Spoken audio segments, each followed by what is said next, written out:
When Nissan revealed the original Qashqai back in 2007, it effectively created the crossover class and gave people an interesting alternative to the normal humdrum family hatchback. The old Qashqai was still selling strong even in its 7th year, that really Nissan didn't have to release a new one, but release a new one it has. Needless to say, it's got some very big boots to fill. However, before we get into the meat of the review, there is something I should point out.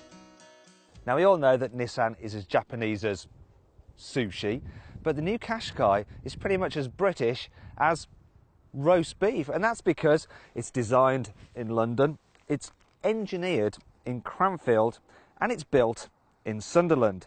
So it's effectively like beef sushi. Actually, that is a terrible combination, so bad analogy, cut that, come on, let's cut that out.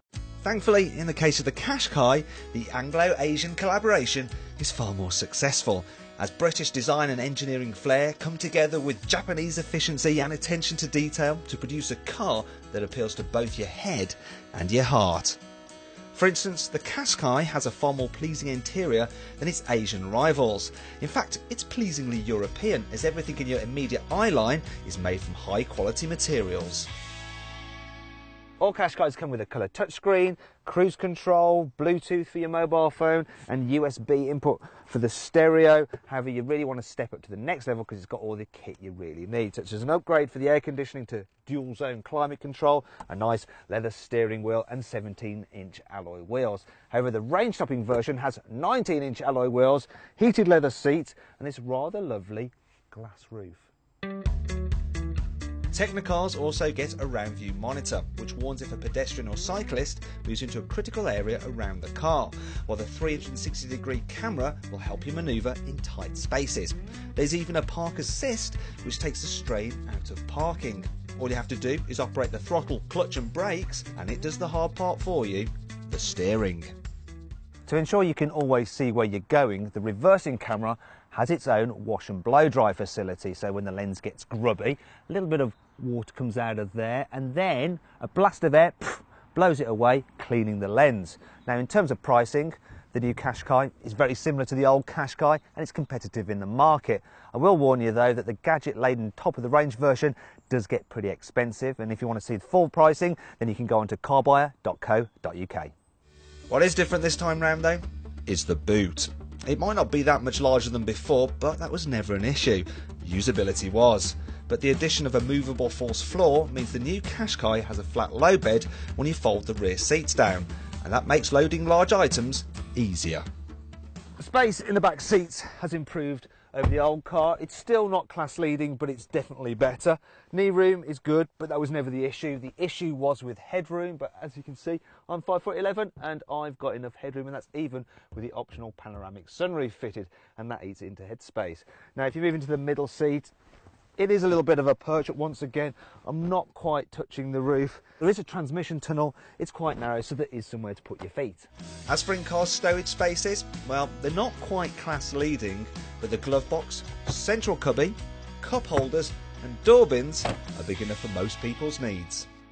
Now we need to talk about reliability, and Nissan did quite as well in the 2013 Driver Power Owner Satisfaction Survey as it did in previous years, but it still came in the top half of all manufacturers, and if you want to rate your car, you can visit driverpower.co.uk.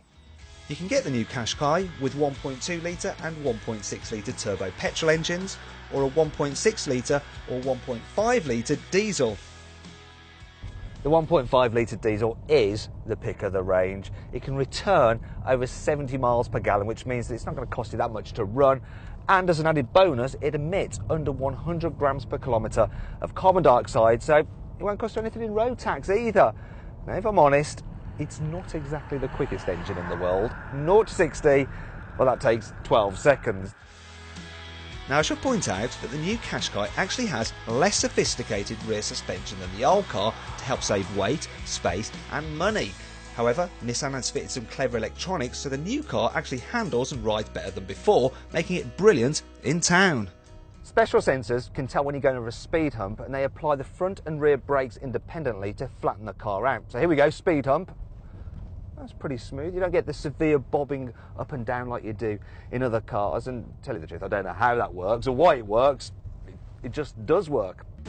The Qashqai also has new 2-piston dampers, which allow the car to deal with both little bumps and big bumps equally well. There's also a system which brakes an inside wheel while cornering to help boost handling. Do you know what? You can tell that this car has been engineered in Britain, because Nissan have got the balance between handling and comfort just absolutely perfect for this type of car on UK roads. And it does feel connected to the road, but not so connected to the road that it becomes a bit of a pain to live with every day. Also, the new Qashqai is very quiet inside the cabin. There's little wind or road noise, and the engine is nicely muted at speed too. All the controls in the Qashqai have a nice positive feel to them. They're not overly light, but they're not too heavy. Like the steering, it's nice. The gear shift is, it's not too slick, but it's not all notchy either. The clutch is just right, and the brakes they're progressive as well. And that makes it easy to drive either on fast motorways, twisting B roads, or when you're just manoeuvring around town. Now, obviously in a car like this, you sit up nice and high, and that gives you a great view out, and you have got some absolutely superb large door mirrors.